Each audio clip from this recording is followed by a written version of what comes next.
One hidden detail in J.A. Bayona's Society of the Snow depicts the key reason for how the movie came to be so authentic. Since premiering on Netflix on January 4, 2024, Society of the Snow has remained one of the most popular and widely discussed movies on the giant streaming platform. The film brilliantly captures many of the real-life events and sentiments of the people who were actually directly involved in the 1972 Andres plane crash and was informed by hours of first-hand interviews with the survivors conducted by Bayona and his production team. Society of the Snow is Spain's official submission to the 2024 Academy Award for Best International Feature. The film features several cameos from the real-life survivors and relatives of the deceased who briefly appear on screen throughout Society of the Snow.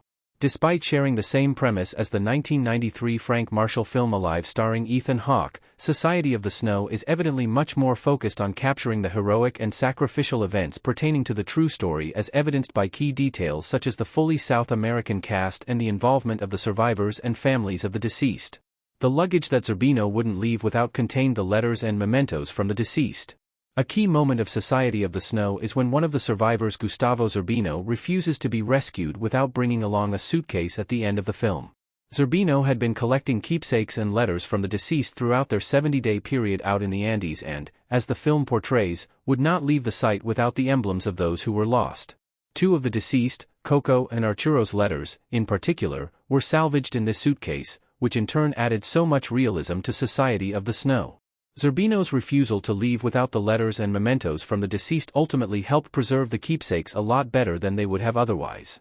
Because of Zerbino's great efforts, these keepsakes were even on display at the Andes Museum along with articles of clothing and other actual artifacts from the crash site. We see Zerbino collecting objects that belong to the deceased throughout the movie, but it's not entirely clear that they were all stuffed into this one suitcase that he refused to leave without. The salvaged letters are important for understanding the victims' perspectives in Society of the Snow.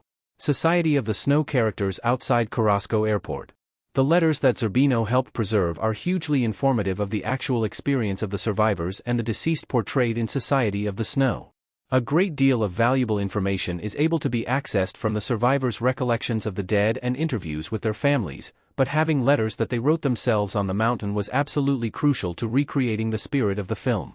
These rare primary sources reflected how they actually felt in those exact moments, which the letters helped to articulate in Society of the Snow.